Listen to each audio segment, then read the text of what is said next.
Hej og velkommen til denne videogennemgang af Postify.dk. Postify er en AI-drevet SoMe-platform, der gør det muligt at skabe professionelle opslag til sociale medier på få sekunder. Så man uploader blot et billede, og så får man 3 færdige opslag til Instagram, Facebook og LinkedIn. Før vi lige dykker lidt længere ned i Postify, så hedder jeg Hassan. Jeg er SaaS eller softwareudvikler og iværksætter. Jeg er specialiseret i at bygge færdige automatiserede platforme, som andre iværksættere kan overtage og skalere. Det er særligt inden for AI, SaaS, softwareudvikling og skalerbare løsninger. Så jeg udvikler nøglefærdige produkter, så en iværksætter, og jeg tror måske man kender det lidt selv, ikke skal betale mellem 300 til 500.000 en udvikler for at få sin idé til livs. Her har jeg nøglefærdige produkter, der er allerede klar som Postify. Så jeg driver virksomheden Software Labs, hvor mit fokus, som nævnt før, er at udvikle komplette softwareprojekter. Det er fuldt automatiseret, driftklar og med lave faste omkostninger. Så mit mål er, at det er løsninger, som kan sættes i drift fra dag 1 af. Så en køber eller en iværksætter kan koncentrere sig om salg, vækst og indtjening. Er man den heldige køber af Postify.dk, så har man også 30 dages gratis support fra mig af. Det vil sige, at jeg hjælper med at opsætte det hele, overdragelsen, jeg sørger simpelthen for det hele, så der er ro på. Og den måde, jeg har sættet op på, det hele er bundet op i skyen, så man skal ikke være en tech-hej. Det er noget, jeg sørger for, så man skal være helt roligt. Jeg skal nok sørge for, at det hele bare kører. Overdragelsen er forholdsvis nemt, så det er smertefrit. Man skal heller ikke være en tech-hej for at køre det her. Det er meget nemt. Efter 30 dage, så står jeg stadig til rådighed mod betaling, og der får man en del rabat i og med, at man har min platform til at købe. Mit formål det er selvfølgelig at se Postify blive en succes, så jeg kommer til at stå i sidelinjen, og også hvis man vil ringe til mig, jeg ikke længere et opkald væk, hvis man har noget sparring, eller hvis man skal have ekstra funktioner, eller hvis man kan se på noget, eller noget det duer, så står jeg selvfølgelig stadig til rådighed. Når det så er sagt, så lad os kigge på Postify.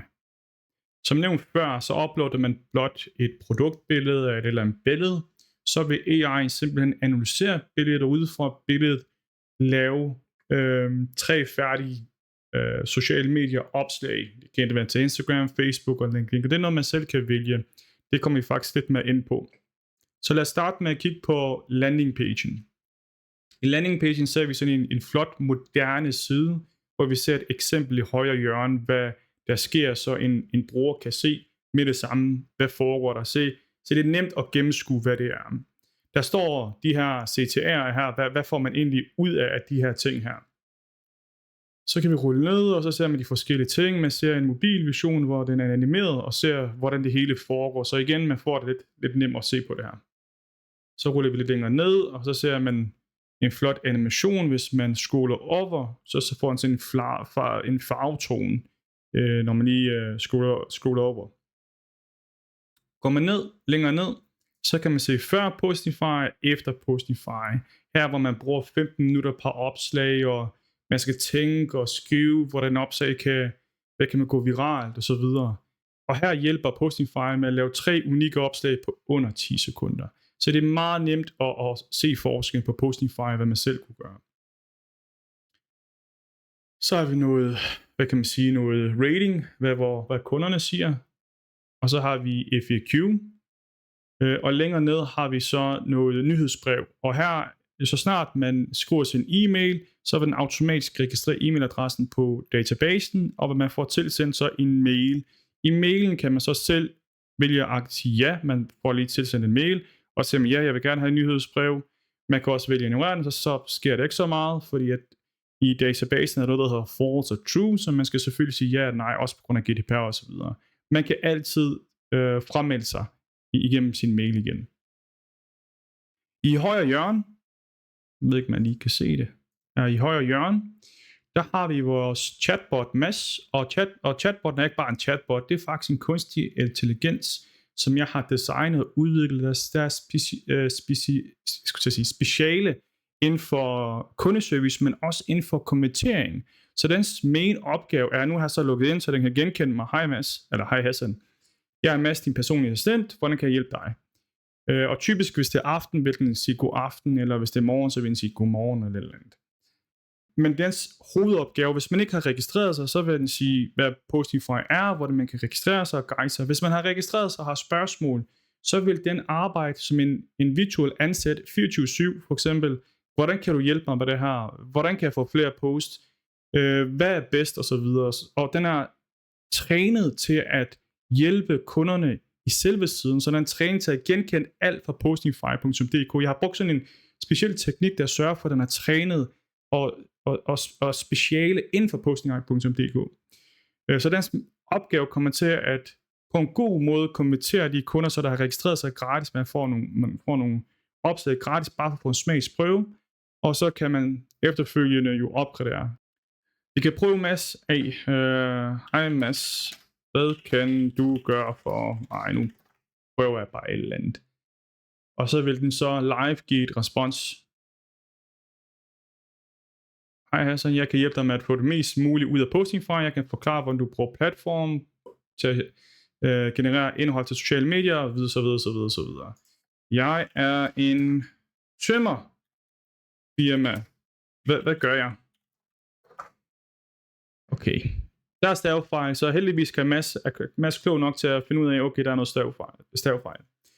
Fantastisk, Hassan. Som tømmerfirma kan Postify virkelig hjælpe dig med at skabe arrangeret indhold til de sociale medieplatformer. Man begynder at forstå konceptet i det. Så uanset hvad, så vil den agere som et person, så man behøver ikke ansætte en person for at gøre de her ting.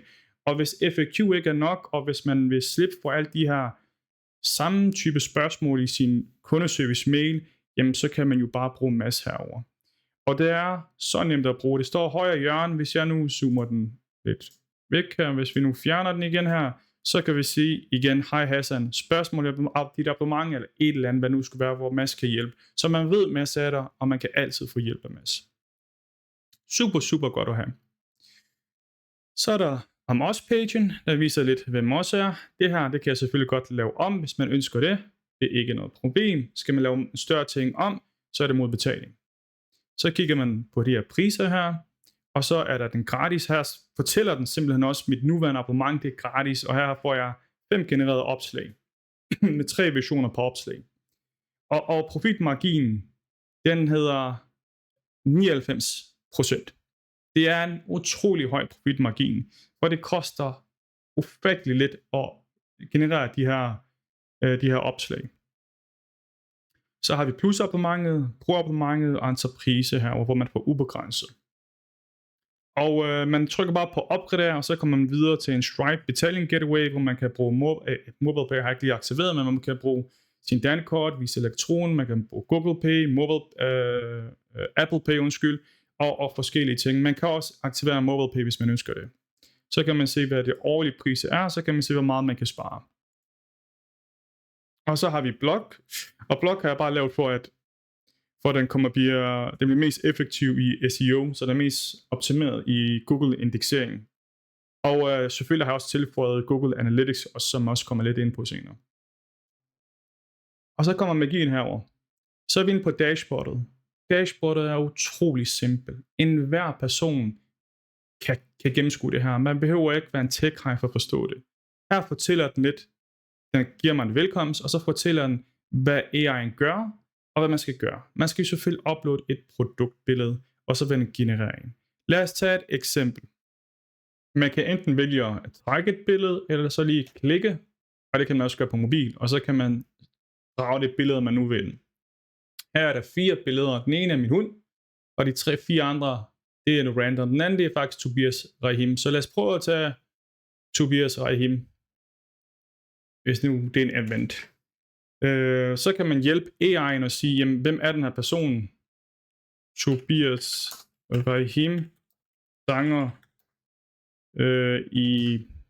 sanger ikke sanger. Lad os bare sige sanger, så lad os se, om den kan regne det selv ud. Og så kan vi sige, hvad skal det være? Jamen, jeg vil gerne have en lang, hvis man gerne vil have flere indstillinger på, hvad den skal sige, hvad AI'en skal sige. Det skal være informativ. Det skal være langt, det skal være på dansk, og jeg vil gerne have det i en form for event. Så håber jeg lidt, at den inkluderer Tobias Rahim, et eller andet event, sanger, lad os sige grøn koncert.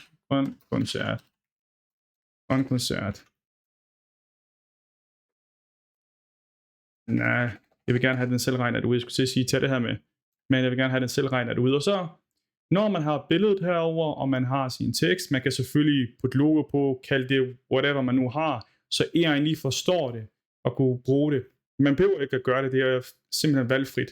Men bare for at hjælpe AI, hvis man nu har specifikke navn, eller hvis man nu har et logo, eller et firmanavn, eller et eller andet, man lige gerne vil have med, noget tid, noget dato, eller noget af det duer, der hjælper AI'en til at forstå tingene. Hvis man ikke vil gøre noget, så kan man bare lade den være som default. Man kan også vælge, jamen, hvilken sociale medieplatform skal den simpelthen optimere til, og her har jeg valgt alle platforme. Igen, det står på default, så det behøver ikke vi at røre ved. Så gør vi, at den skal generere nogle opslag, så snart jeg har trykket på den, så kommer der sådan en animation. Så det der sker lige nu, det er i backenden, der analyserer den billedet med vores AI, den optimerer til de forskellige målgrupper, den finder relevante formuleringer, og så genererer den simpelthen 3 variationer. Den laver 3 opslag, det vil til for et opslag med de 3 variationer. Igen, omkostningen er så lave, at det er næsten ligegyldigt. Og her ser vi så de her 3 sociale medier opslag. Og her har den lavet det smukt. Her kan vi se Tobias Rahim på Grøn Koncert. Gå ikke glip af muligheden for at opleve Tobias Rahim live på den her spektakulære Grøn Koncert. Skrev ikke Grøn Koncert? Jo, det gjorde jeg. Kom og mærk energien, mens han er arrangeret, bla bla bla bla, og man kan bare se, og her står der også indsæt dato og så videre, fordi den har ikke fået dato, som jeg også nævnte, bare lige for hjælp i egen. Men den vidste godt selv, at der skulle være en dato, så den fortæller dig at indsætte en dato herover. Og det tog læsetiden der 24 sekunder, og så kan man se, hvilken målgruppe det er, og så videre. Der er 3 forskellige, og det eneste man gør, hvis man gerne vil dele, det er kopiere teksten. Hvis man ikke er tilfreds, så kan man redigere den selv, annullere. Man kan også vælge at dele den. Når man trykker på Facebook, LinkedIn og så videre, så popper der sådan en på, hvor man kan putte den direkte derinde. Så det er lidt op til en selv, men så nemt og intuitivt er Postify. Derudover så giver AI'en også en score på den. Så den giver i højre siden, vil den fortælle, jamen, hvilken klarer sig bedst, hvis man gerne vil benytte sig af de her. Her har den givet 88%, og her bruger den faktisk rigtige parametre, sådan som hvor arrangeret vil folk være i de her målgrupper og alle mulige andre parametre. Og her har den scoret den her til 88, den her den til den bedste 90, og den anden 85.